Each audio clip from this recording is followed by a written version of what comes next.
Hi, I'm Chris Sanagan. And I'm Jason Lapidus. We are the creators of Peregrines, Flights, Fiends, and Fisticuffs. And this is the True North Country Comics Podcast.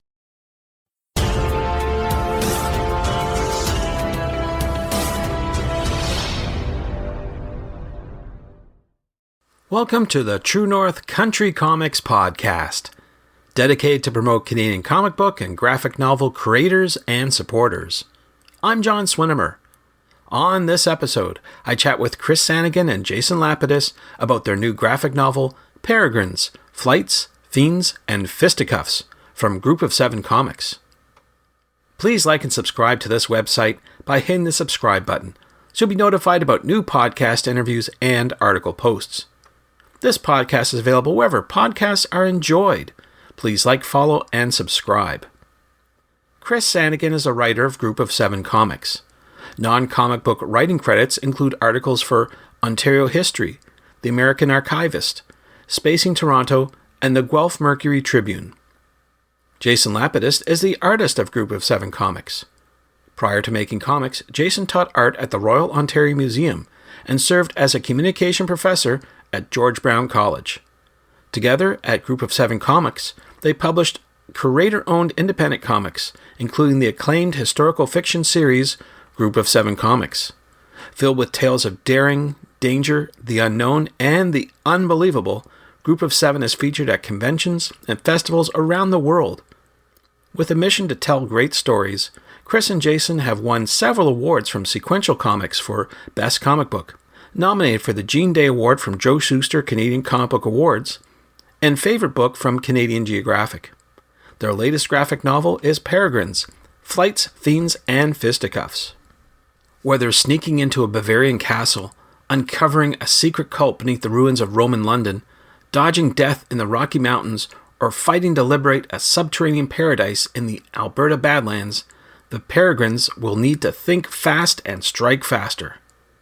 Featuring 4 standalone adventures, Peregrines, Flights, Fiends, and Fisticuffs is a result of a purposefully frenetic approach to collaborative storytelling, each story written, illustrated, and released in the span of a month. High energy and even higher stakes. Originally released as webcomics on Peregrines The Obstacle Course and Peregrines Londinium, and soon to be sold out Peregrines Hunter's Moon and Peregrines Badlands. It is everything that you love and have come to expect from Group of Seven Comics, and their unique blend of pulpy historical fiction full of action, adventure, and intrigue. So, without further ado, here's my chat with Chris Sanagan and Jason Lapidus about their new graphic novel, Peregrines, Flights, Fiends, and Fisticuffs, from Group of Seven Comics. So, Chris Sanagan and Jason Lapidus, thank you very much for taking time to chat with me. Thanks for having us, John. It's our pleasure, John, as always. Yeah, I appreciate you taking time out of your busy day and busy schedule to chat with me, and you've got some good stuff to chat about. But before I get to all the questions, I would like to know, what are you reading today? Maybe I'll ask Chris if you could go first. What am I reading today? Comics or anything? Anything. It could be a Cracker Jack's box. Oh, no. It's not a Cracker Jack's box, but it is a history of a cheesemonger's history of Britain. Huh. Yeah, it's about it's a British cheesemonger who got interested in the history of British cheese production and how kind of unique and regional it is, and then wrote a book a couple of years ago. I stumbled across at my local bookstore, and then has written one subsequently about the history of cheese in France, and I'm on board. Yeah, it's a unique take, I guess, on history through food. Well, yeah, that's the best part, honestly. Like anything that combines, in my opinion, history, food, and like location, like travel, I'm in. I like all those stories that connect everything. So that's currently what I'm reading. Yeah. What about you, Jason? What are you reading these days? Well, I'm surprised to hear how closely connected Chris's reading and my reading are, because I'm also reading about an interpretation of the history of Britain, but not through food, but through mythology. I'm reading for, I think, the second or third time, Hellboy, The Wild Hunt. That's not a current sort of timeline. He's got a lot of history, I guess, as a character. So it's being set in the past, is what you're saying? No, it is. Well, it came out, I think, in the early 2000s, And it's probably, like chapter, if Hellboy is sort of a 7-volume set, it's about volume 5. And it enlightens and adds to the mythology of the character of Hellboy such that it dates back, to the beginnings of Britain and and mythology around that part of the world. And I'm completely fascinated. I'm been kind of stuck in a bit of a causality loop where I start this book and finish it and start it again and finish it. And I'm completely enthralled by it. And it's not drawn by Mignola. It's drawn by a Brit named Duncan Fegredo. And it is so good. So good. Hellboy, the Wild Hunt. Hey, Jason, can I ask you a question? Of course. Is the Wild Hunt for cheese? You know what? That's why I said they're connected. They're very much eating cheese along the way on their perfect hunt. Like regional cheeses, right? I'm talking regional like cheeses. your Wensleydales, your Cornish yards. Beautiful. Yes. I'm on board. And all of the smells that come with it often get attributed to different, demons and giants and such and trolls, but mostly it's actually just the cheese. Oh yeah, absolutely. Yeah. Smelly cheese, yeah. Yeah, I could interject here and start the Monty Python cheese shop skit. You could. But I won't because we've got to get to something more important, which is your brand new book. I wonder if you could talk about it. You gave a sneak peek at Toronto Comic Con, but can you talk a little bit more about your new project? Sure. Yeah, I can go for it. I mean, I don't know there's much more important than Monty Python these days. However, yes, I can talk about Peregrines, Flights, Fiends, and Fisticuffs is our brand new collection of Peregrine comics, Peregrine stories, a few that have sold out over the last few years and a few that are quite literally quite close to being sold out. So we wanted to bring them together in one kind of collection so people can get access to them. And then it's another book to have at our table. It's another book to have in the libraries, another book to have in the stores. And we're really excited about launching it. We launched it on Crowdfunder. The campaign runs for the month of May. These are really fun, frenetic comics that Jason and I have created kind of, purposefully in a hyper collaborative space day by day for a month, not necessarily knowing how the stories will turn out, having a rough outline each time. And we were so happy with the outcomes. They've just taken us, they've taken the Peregrines to different parts of the world, very much influenced by our love for those parts of the world. And we're excited to package it all up together and have it as kind of like the next evergreen book product from Group of Seven Comics. That's cool. Now, I know we've touched on the Peregrines before, but for those not familiar with these characters, can you describe them in the context of this story? Sure. They are 4 nurses who are undercover, so they work as spies in a most secret wing of the Canadian forces or the Allied forces, and they protect the Dominion from threats that are unknown and unbelievable. All set around 1917, early 20th century. So it's in the context of the First World War? In and around. Actually, these 4 particular stories don't take place during any particular battle. But the reason that these 4 women are assigned to the team is around World War I. That's sort of what brings them together. And they are stationed on the front lines. But these particular 4 stories in this volume do not directly interact with World War I, as far as I remember. What do you think, Chris? There's no World War I in this, is there? No, there is. No, there's just mention. I don't even know if there's mention. Truthfully, I think it's just they take place they're meant to take place in a very similar time period. And I think it lends itself because they're this secret team of operatives. They can be frontline Western Front Europe, or they can find themselves in London, or find themselves on the west coast of Canada, because they globetrot. Really, they go where they're needed. And there actually is one particular scene I know where they are at their nurse station having a conversation at the end of the first story, The Obstacle Course. And they do take on, in that book, some German forces as they raid a castle in the Bavarian hills or mountains.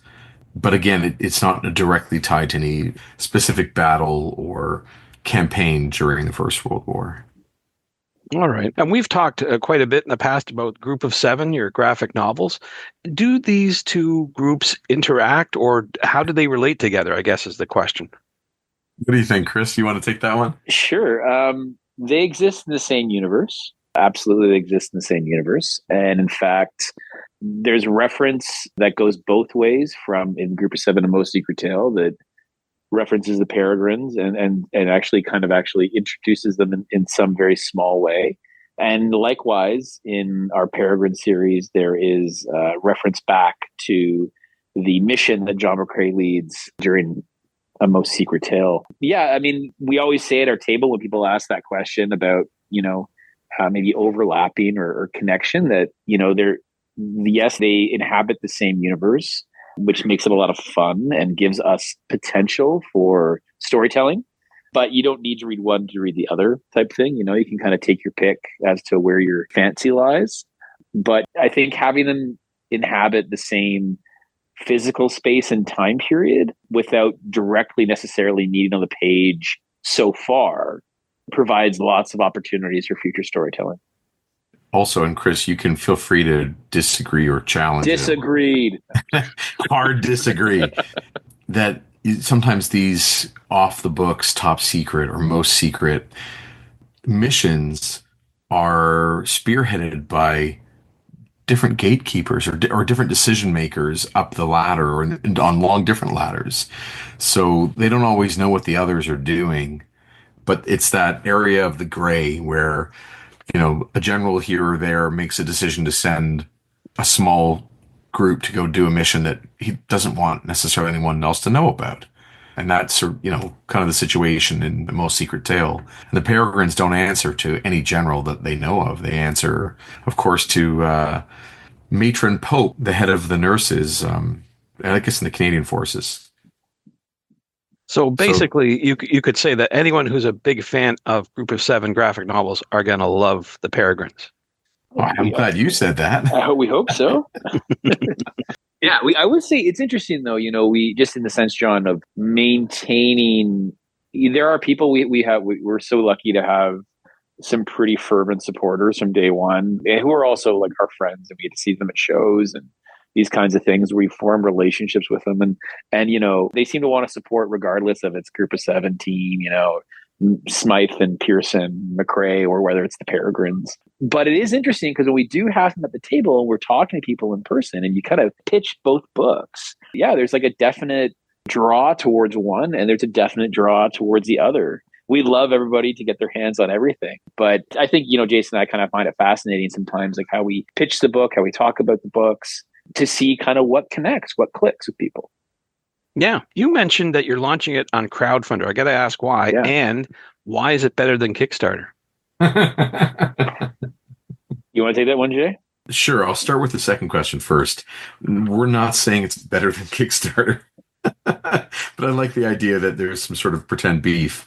We had a chance to explore some of the background to crowdfunder, before we signed up with them, with our first campaign in 2023, which was successfully funded and really helped support and I would say help kick our our Group of Seven Most Secret Tale expanded edition into reality, having the support of the backers on that. It was really, really helpful. And we were happy with the way those results went. And we had a chance to talk to some of the team that works over at Crowdfunder, both in person and virtually. And, kind of getting a sense of what their agenda or what their mission is and the way that they operate and the way their platform functions.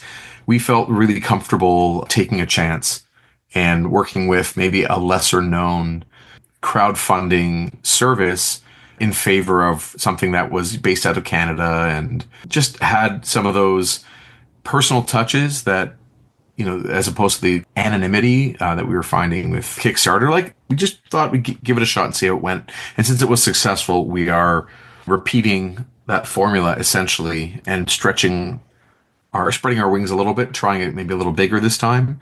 But we didn't have a reason to reinvent the wheel. Does that make any sense? Yeah, no, that makes sense. So are there incentives for backers who want to support your project? You mean in terms of things like from the Kickstarter model, like add-ons or rewards or that kind of something thing? Like that? Yeah. Yeah, absolutely. So really the way the crowdfunder works as a service is it kind of operates as a bit of a fundraising component for whatever you're fundraising for, but also as a storefront. So we can have multiple products up there. They could be campaign exclusive, which we've done in the past, and we've done with this one as well. And they could also just be the other products that we have. Like, you can go on this crowdfunder and order a brand new copy of Peregrines, Flights, Fiends, and Fisticuffs, and also get a copy of A Most Secret Tale, or also get a copy of the Badlands comic book that was released just 6 or 8 weeks ago. So it enables a bit of kind of flexibility in that regard. One of the things, again, without having examined Kickstarter too much, Jason and I certainly, as we've chatted about with you, and we like to kick the tires on a lot of things before we get into it. Without examining the model too much, this particular model, as it was presented to us and the way we walked through, is you can pretty much go in any time and make changes during the course of your campaign. It's not locked in. So we can add stuff, like we sell something, more stuff goes up next week, and we can promote it. We can raise money that way. The other thing, just from a usability perspective, we found it incredibly intuitive in terms of setting up a campaign. I didn't do that on Kickstarter, so Jason and I did do it on Kickstarter, so I can't say it's more intuitive. But we did find it quite intuitive to make changes and move things around.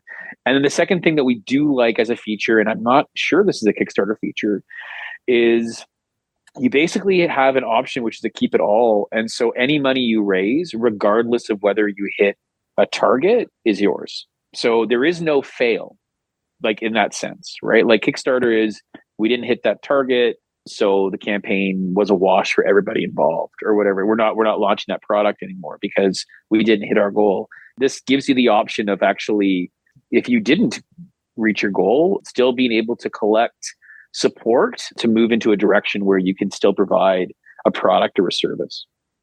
Right. So that idea of, well, we're making this book, we're publishing this book regardless of the funding. So we know we're moving to press, the book is complete, all that.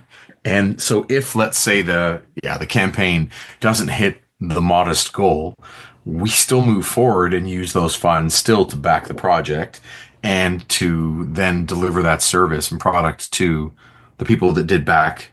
We just didn't reach a particular, not arbitrary, but a particular financial barrier. And that's a good thing for us, that we're doing it anyway, and there's no chance this project won't go.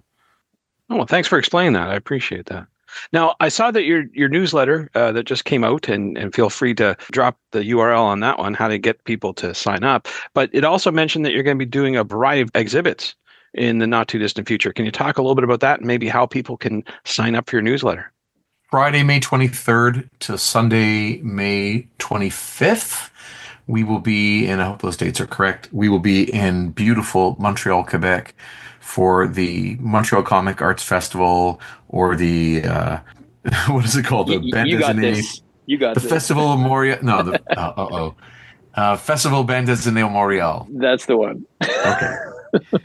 Yeah, I need to read it in French. I can't just shoot from the hip. And this is our third time having our books and being able to feature at the festival. We absolutely have had great times in the past, and it's a beautiful, beautiful outdoor festival up on the plateau on Rue Saint-Denis, and they block off the streets, and they have these very sturdy big white tents that different exhibitors will have their wares underneath, and it's very, very comics focused, both in French and in English. Some vendors or some publishers only have English, some only have French, but in terms of overall, it's a very bilingual festival.